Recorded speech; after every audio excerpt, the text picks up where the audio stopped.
it's a little terrifying because you absolutely cannot miss. Goalies now are completely at a premium. Not, right? Like, Canada doesn't have a ton of great options. What is up, everybody? Welcome to the Hockey News Big Show. I'm your host, Katie Gause, joined by Michael Trakos and Ryan Kennedy. And it's been a busy summer, but I am back. The guys have been working hard. They have been keeping the show rolling.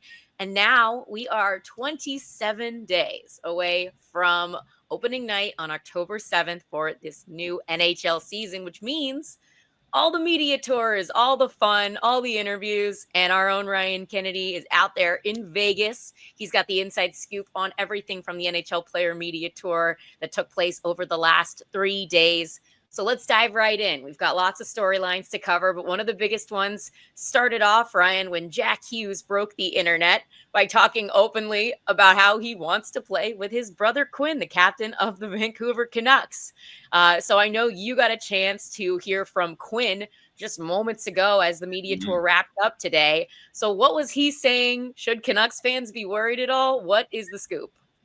Well, Quinn was excellent this morning, and I mean, he was very kind of like matter of fact about it. He was like, hey, that's Jack being authentic. And like, what's he going to say? He doesn't want to play with his brother, you know? And Quinn pointed out they both have contracts, and Quinn said that he feels like, you know, Vancouver, they have a lot of unfinished business. Obviously, last season was a complete roller coaster train wreck. But, you know, he sees a lot of potential in this team. And, you know, he pointed out that, you know, Adam Foote coming in as coach when Foote was an assistant coach for Quinn Hughes, that's when Quinn Hughes had his best 2 seasons in the NHL. So he's very much looking forward to this year in Vancouver, and frankly, putting a lot of last year's nonsense aside.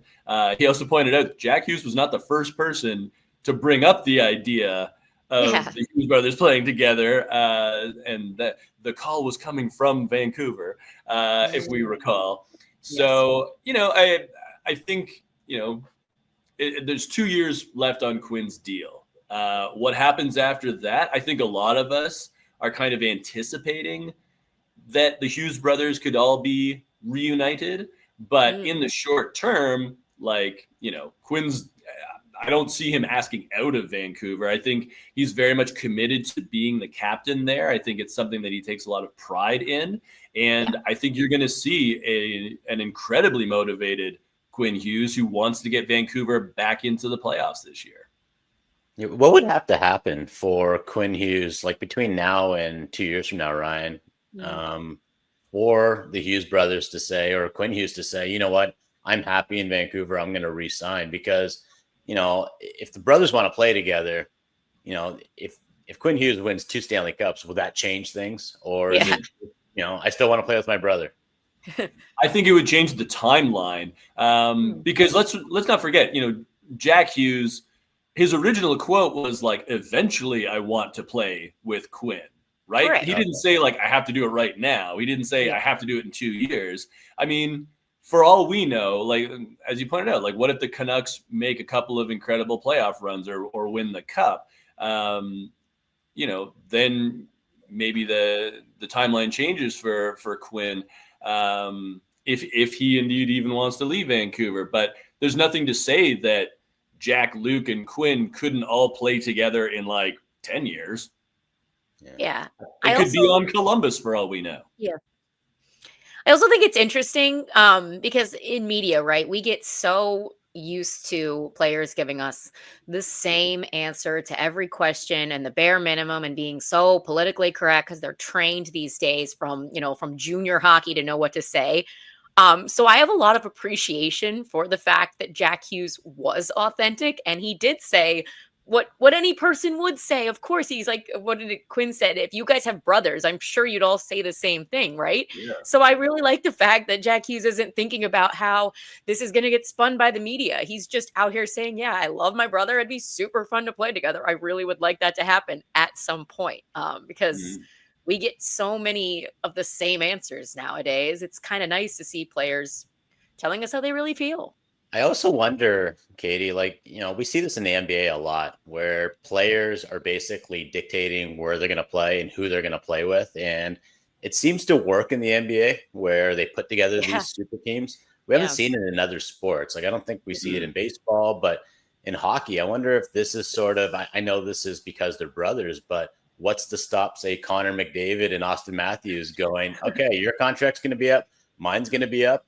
Why don't we just go take our talents to Scary Chicago thought. and we'll join Connor Bedard there? Yeah. Everybody's agent calling each other and they're just like, let's time this out. You take a 2-year deal. I've got 3. Like, it would be very scary for the rest of the world. Well, who did a this a while ago? Was it Korea and Solani? Did they sign? I was for going to like say, year? yeah, Paul Curry and Tamer Solani did that. And a lot of people, I think their agents got really mad. And the Players Association probably got really mad because they took steep discounts in order to play together. And then it didn't work anyways. Yeah. All right. Well, speaking of taking steep discounts, we know that the captain of the Penguins, Sidney Crosby, has always been willing to take that 8.7 to do what's best to make sure that the team can be successful. Unfortunately, that has not been the case for the Penguins for a while. So Crosby, speaking at the media tour, talking about how tough losing is. And while he's not angling for a trade, I mean, the guy says basically constantly that he wants to be a Penguin, that he loves Pittsburgh. There's this continued speculation about whether or not it could happen. I know his agent, Pat Brisson, had some comments recently that were really being hyperanalyzed to lead to people thinking even more about this. But what are the destinations? I hear Montreal coming up a lot right now. Ryan, what did you hear from Crosby and what kind of buzz was going on around this nonstop debate on whether Crosby might go somewhere else? Yeah. So for context, he was asked specifically about Montreal by Pierre LeBrun, who is part of the media pack that I was part of for this tour. Pierre was talking about, the 4 nations, the incredible reception that Sid got from Canadians fans at that tournament.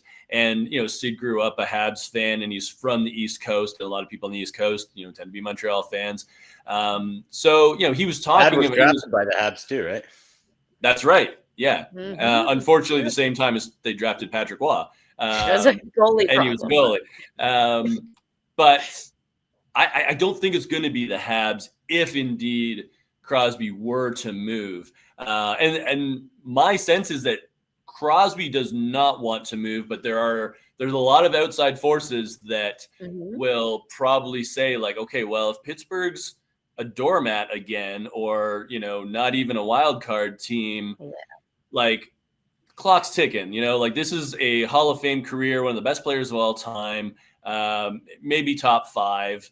And, he's still playing at a high level. So let's get him back into the playoffs. Let's get him, on a team where maybe he wins one more Stanley Cup before he retires, whenever that might be. But, Sidney said to us, that fan base in Montreal is fantastic. Like who wouldn't want to, play in front of fans like that. But if you think about what it would take to get him out of Pittsburgh, like Montreal's not a contender. And even Sidney Crosby, I don't think would get them past the Florida Panthers in a playoff series or the Tampa Bay Lightning.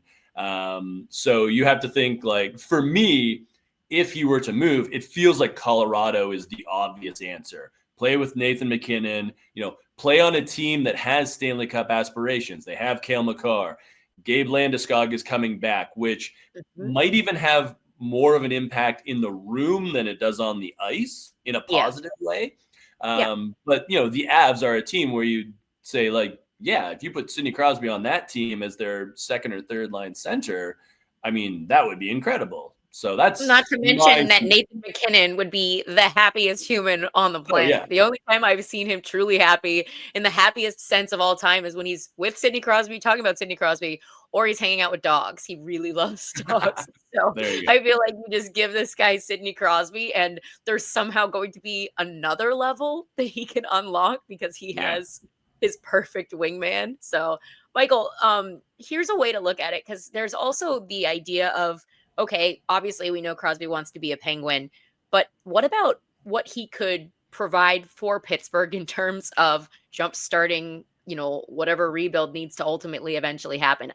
I get the sense that the Penguins would never approach him and be like, listen, we need you to go so that we can finally be competitive again and you can get us such a great return.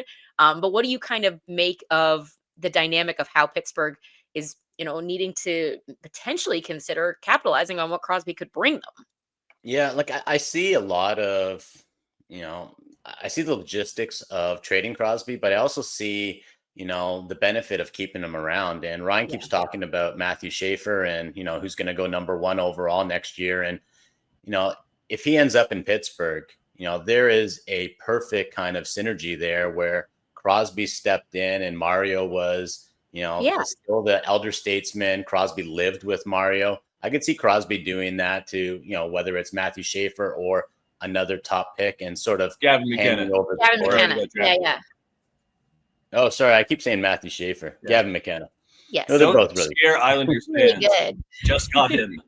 Yeah. So, okay, if it's Gavin McKenna or Mhm. another top player, I could see Crosby being that guy that wants to, hand over the torch and, really welcome into the league. That being said, if you are going to trade him, I'm with Ryan. Like, it's got to be some team out of the East, and whether it's Colorado or, maybe potentially San Jose, where Crosby's spoken really highly of Macklin Celebrini, and they have a young team that, right now it doesn't look like a Stanley Cup threat, but you add Crosby to it, and then you add another couple years in development, and that San Jose team could be just a juggernaut. Well, you jumped ahead a little bit, but I want to dive into it because we're talking Macklin Celebrini. He got the seal of approval, like you mentioned, from Sidney Crosby, and he's talked about it on this media tour. So, Ryan, what was he saying about his thoughts on Celebrini? And I guess what's your guys' perception of whether or not he can truly make himself a case for being on this Canadian Olympic team to get those guys playing together again? Yeah, so Crosby talked about. I asked him about Celebrini because obviously they played together at the Worlds, and then they actually skated together for a couple of days in the summer. Interestingly enough, Will Smith from San Jose was also there, so he got to pick up some great pointers. But Crosby talked about he appreciated how hungry Celebrini was this season and at the Worlds and things like that, and just the tremendous talent that this young man is. So Celebrini clearly made a positive impression on Sid, and for me, I think you take Celebrini even if he's a 12th or 13th forward, because he's a very unique young player in that as a rookie he won so many battles, and like that's the sort of, those are like intangible things typically, right? It's like you have to learn to win battles, and it's not like he's like 6'5", 220 pounds. He's like a mid-sized teenager. So the fact that he can do all that, the fact that he can be a two-way player already, I think that it would really help Team Canada, even if it's a minor role, because you want to think ahead to the next Olympics when Max Celebrini might be the best player in the NHL. So I think he legitimately has a shot. And it's worth noting, and this doesn't just go for Team Canada, this goes for Team USA as well, because there's been a lot of consternation about, the orientation camps, who got invited, who didn't.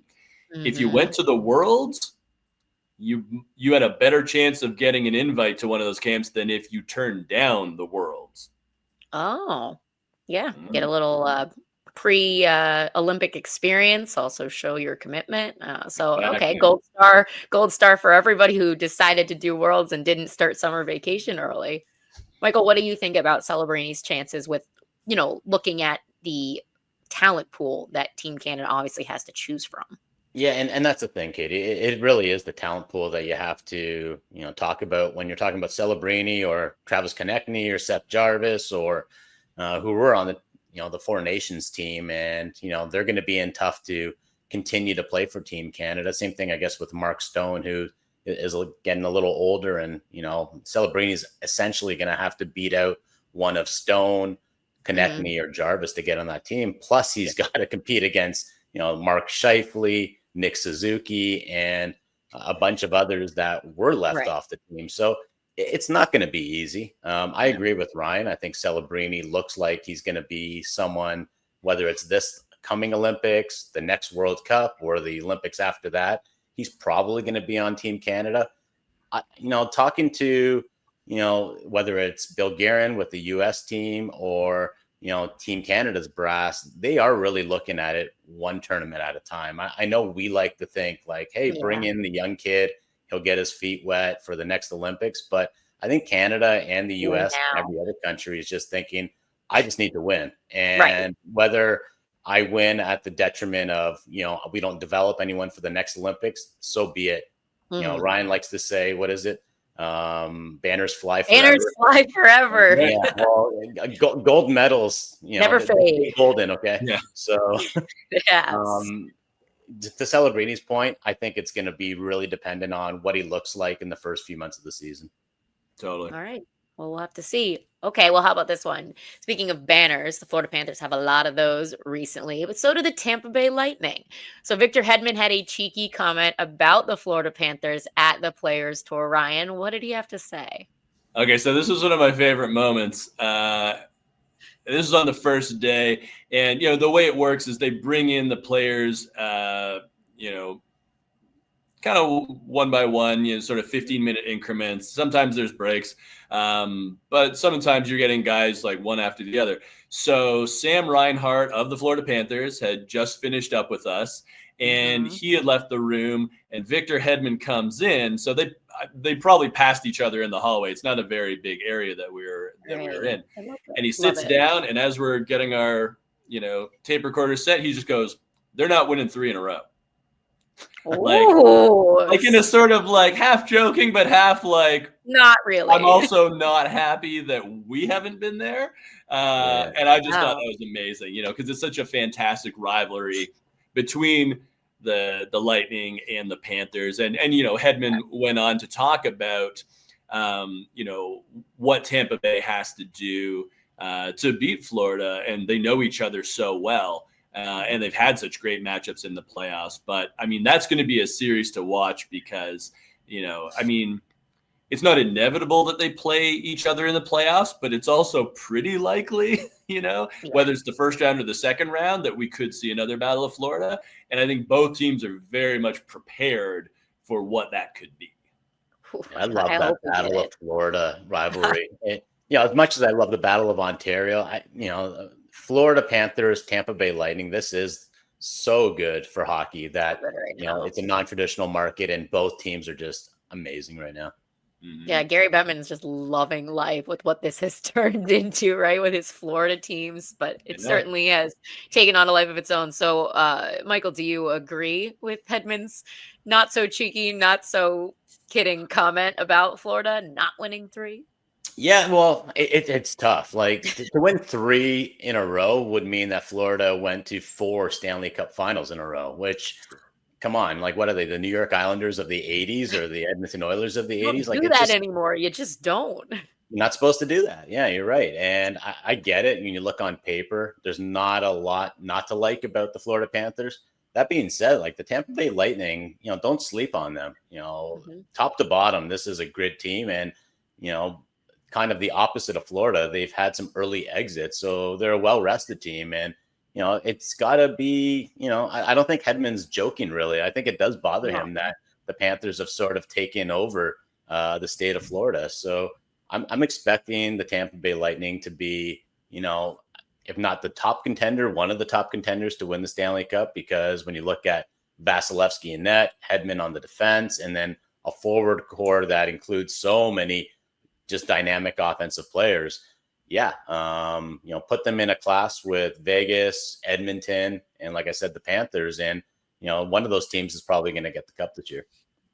It's good too. I mean, it just shows the state that hockey's in right now when we've got not just this matchup, but numerous matchups that from day one of the season, we're thinking, okay, how great would it be to see these two teams lining up? There are some really great rivalries and some really great battles that we've got kind of spoiled by these last few years. So even in the regular season, it's like those are games you're circling. It's fun that you have that excitement around, it's a long season, right? But every time you see those types of teams matching up, you're paying a little extra attention. All right, how about this one? Linus Olmark, interesting thoughts on goalie interference, which has continued to be such an interesting discussion point with not really knowing what it is from any given night. It changes every day.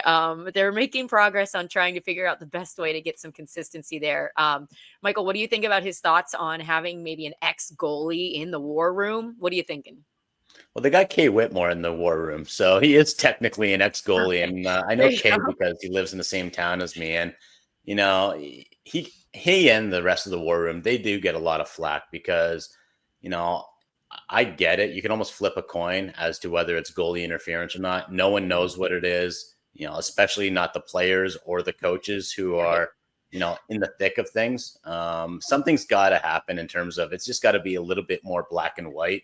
When talking to Kay Whitmore, one of the main issues is, goaltenders tend to embellish, and they know that, the slightest contact or impediment is going to result in or could result in a goalie or a goal being disallowed. So, Sure. I think they're fighting through a lot of things. They're saying, okay, is it legitimate interference? And also, did that goalie sort of, was he a little dramatic in not being able to get back into the crease or make it seem like he could make the save? So I don't know what you do exactly in terms of, what the change is. Maybe more ex-goalies is the answer, but, like any kind of review, you're never going to make anyone happy. Yeah, and something that Ullmark brought up that I thought was interesting was he was giving a scenario of, if a goaltender comes out of his crease and is trying to get back in, sometimes they can get jumbled up with an opposing player. And, technically in the rule book, it says like if the goalie's out of his crease, then it's not interference. But is that too much of a gray area if you're trying to get back into your crease and some guy just like steps in your Won't way? let you. Right. And they don't let you get in your crease. Like it feels like that would be goaltender interference. So is there some clarity there? Or, when they're in the war room, whether it's Kay Whitmore, or if they bring in somebody else that just looks at goaltender interference, do they say like, okay, well, he was making a legitimate effort to get back, and that guy was definitely not trying to make a play on the puck. He was just standing in his way. Stop him. Okay, yeah. we're gonna call that goal back. Do we want to go back to foot and crease? No. No one wants to do that? No. Okay. Yes, I can hear anybody in Buffalo disagreeing with me, but nah, no ticky tack. Well, that's the thing. It's like you either got to go full bore, and it's like, all right, you stay out of the crease, and if you're in the crease, then it's no goal, or you're going to have these kind of gray areas where you're probably going to get a handful or more of calls that you're just like, they got that one wrong. Yeah, well, I mean, it's the same thing for the goalies, right? Like you kind of have to know in the back of your mind, if you leave the safety of your crease, anything goes for what they decide. If you do get blocked getting back, it's like but at the same time, I think if you create rules like that, then it changes the dynamic of what these offenses look like, especially when you're on these power plays. You see these great guys in front. I don't know. It's like you want the rules to get it right, but you don't want more rules either, because that just it just becomes too much. I don't mind the human element. The human element of referees, I'm fine with that. All right. Well, how about Brady Shea? He talked about literally everything going wrong in Nashville last season, and they made every single one of us look so bad when we talked about them last summer, thinking this is going to be sick. They're going to be so good. Look at all these guys they brought in. It didn't work. It just did not work. So what are our thoughts on a Preds comeback? How are they looking this year? What's different that could allow them to right some of the wrongs from last season? Mm-hmm. I honestly think they need a new coach, and I get it. It's the easy thing to blame is the coach, but it just feels like when you're talking about their offense and you're looking at how non-impactful a lot of their guys were, whether it was like Stamkos or Forsberg or Jonathan Marchessault. So something wasn't clicking, and when is it going to be that Barry Trotz pulls the old Lou Lamoriello and says, all right, I'm the GM, but now I'm going to be the coach. Do it. And just get this team on track, because on paper, I know they're old, but I like the Predators, and they should be a lot better than they were last season.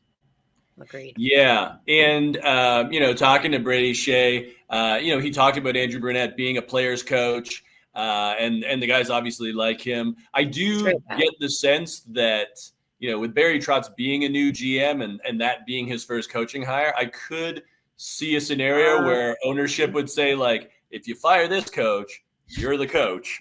Like, we're not getting another He's one. your guy. Yeah. It's like, if you want to be behind the bench, you make that call. But Brady Shea, he talked about the team didn't gel right away, and that really hurt them. I think they lost the first 5 games of the season, and then you're playing catch up, especially in that Central Division, right? Like every point matters so much because there's so many good teams, and just like weird things where they would defend really well in games and then they couldn't score, or they scored but UC Saros had a night off and they lost by 1. There was a lot of games they would lose by a goal that they should have won.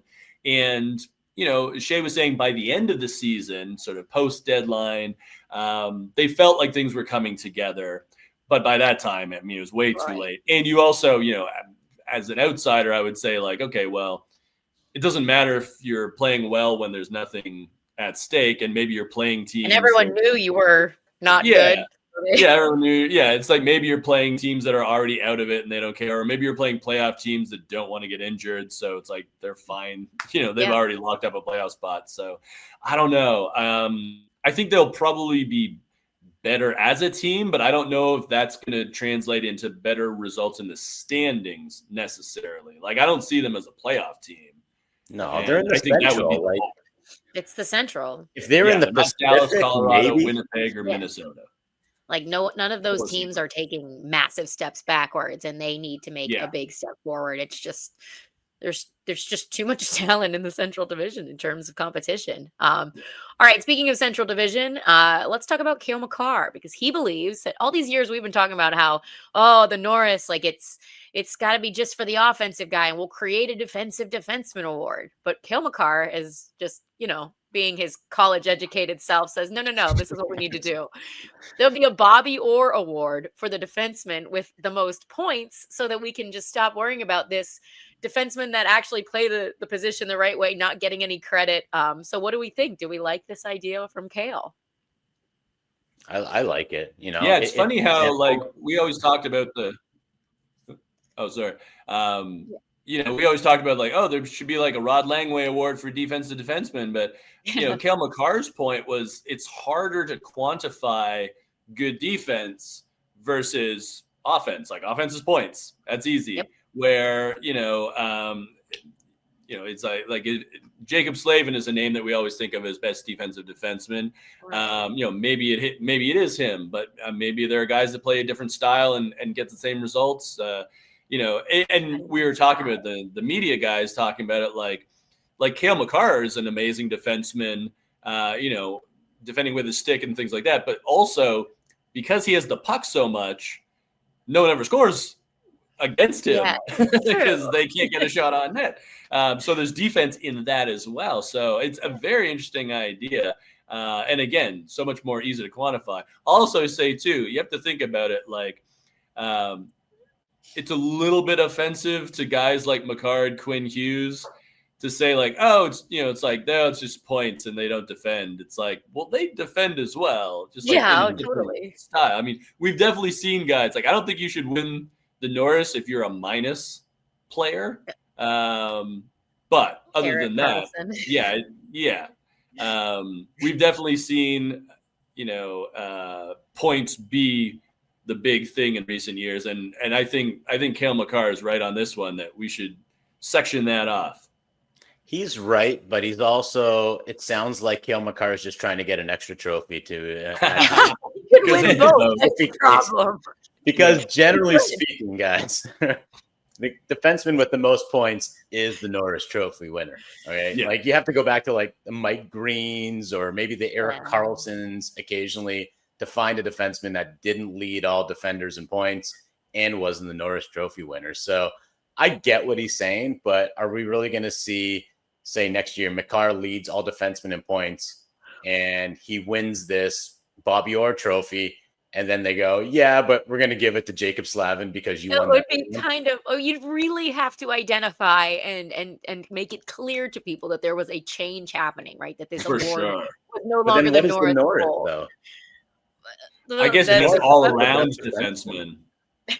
Well, Yeah. you know, if you lead the defenders, all defensemen in points, like best defense is a great offense, right? Right.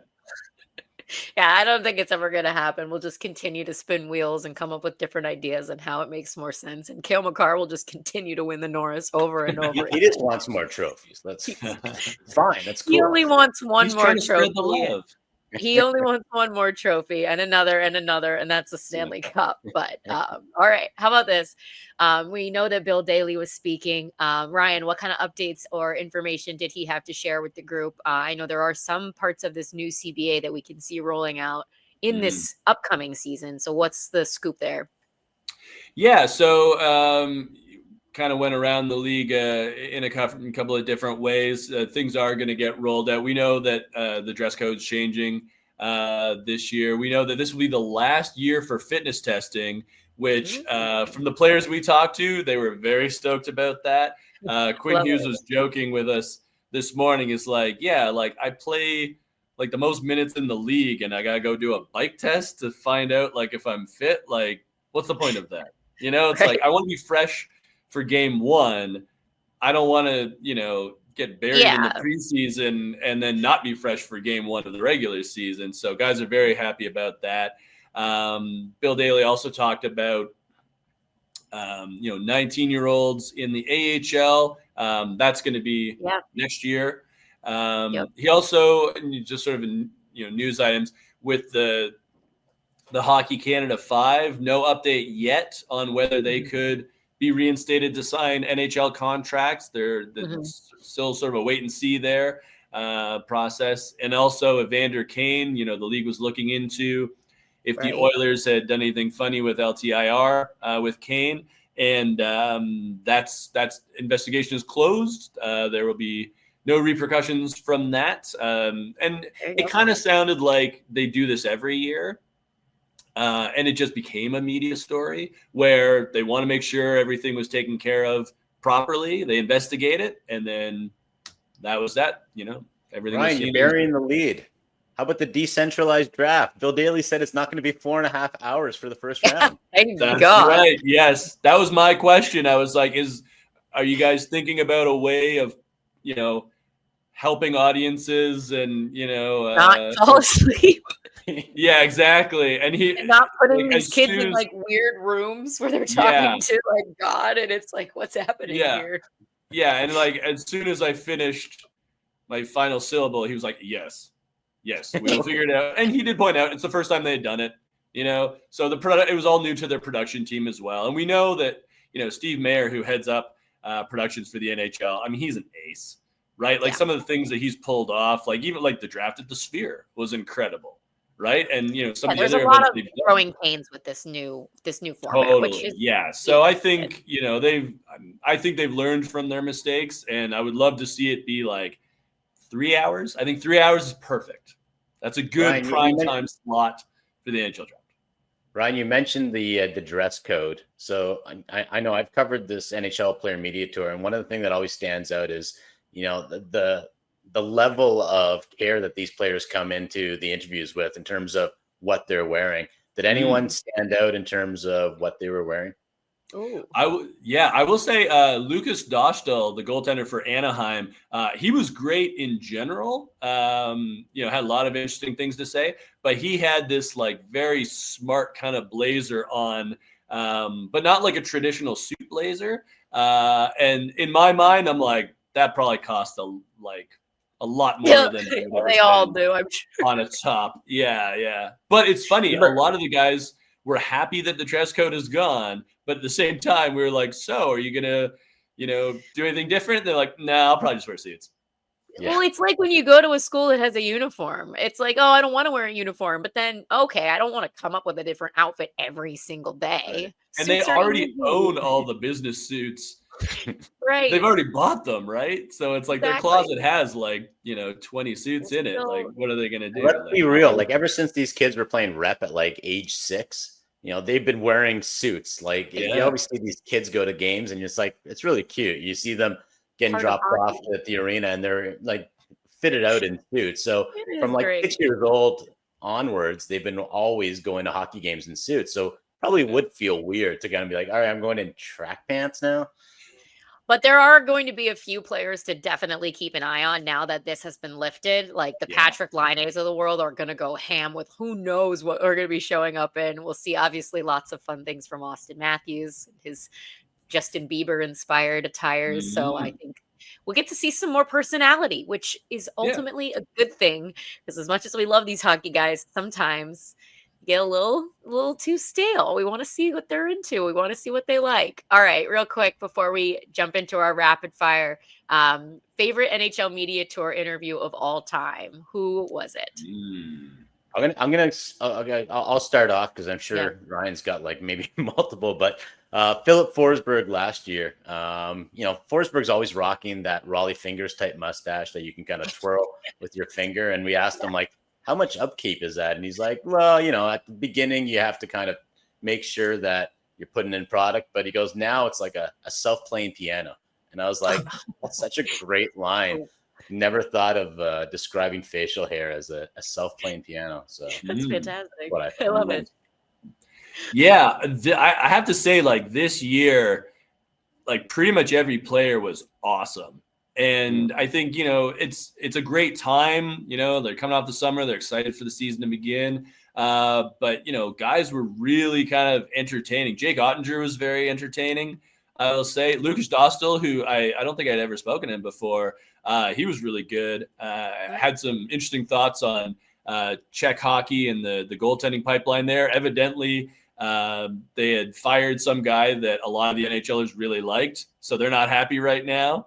And then Linus Ullmark, he was one of the first guys we talked to, sort of in the top 5-6 of the first day.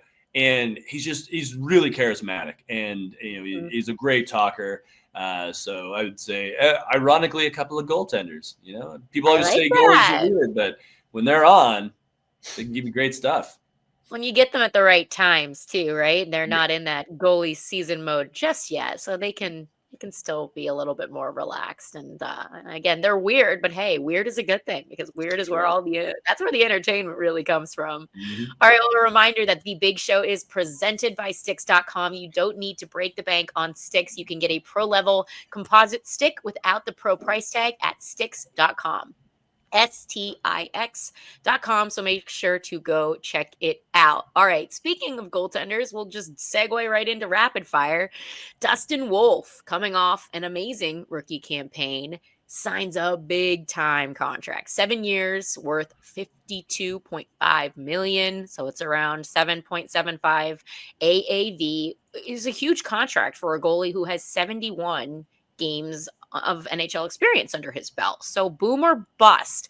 How do we feel about this deal? How do we see this playing out? Because that's a lot to put on a goalie who is ultimately still in unprecedented territory with their experience.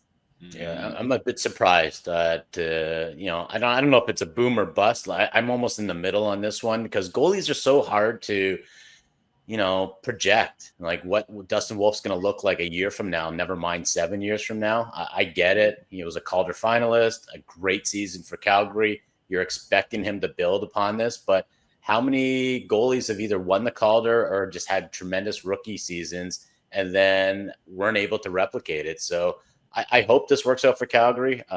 If it does, then they're going to be laughing all the way to, a 7-year term where, maybe Wolf is that guy that, I guess he's the next Kiprusoff for them. Yeah. And in a few years, if he is as valuable as they're saying now with the cap going up, that's going to be the best contract of all time if he's still playing at that level. Ryan, what do you think? Yeah, I'm similar. I don't want to say bust, but I am kind of like, ooh, like I would have loved for him to sign this contract like after this upcoming season, just so we have a little more of a sense, like, because he's not a big goaltender, right? That's why he was a 7th round draft pick. He's like my height or like slightly taller. And NHL shooters pick up on that eventually. Like he was actually saying, like he didn't face Connor McDavid last year. Like the Flames didn't play him against Ooh, McDavid. yeah. So it's like, what happens when he does? For example. So I would have loved to see one more year of Dustin Wolf to see if there was like a sophomore slump or if, NHL teams got a book on him. Katie, you make a great point that with the cap going up, it's not that bad a hit. But I would have loved to just see like a really short-term bridge. And then if they were sold, then they could have given him even more. All right. How about this? Panthers captain Alexander Barkov is now a part owner of a major league pickleball team. So another part owner in the group is Canadian tennis star Bianca Andreescu. So I want to know, name another powerhouse athlete tandem that you think would be awesome to own a team together. I'm going to say, can we go with the Hughes brothers? Like, can they just own something? Yeah. All three. I love it. Yeah. Give them, I don't know, what's another kind of amateurish sport? Give them professional cornhole bags. Yeah, give them like some esports team. Yeah, there you go. Yeah. But obviously Ryan just mentioned like how personable they were. Like Jack Hughes, has he done a bad interview in his life? Like he's just so charismatic. And I love the fact that Quinn Hughes, who was always known as the quiet one, is now starting to come out of his shell a bit more too.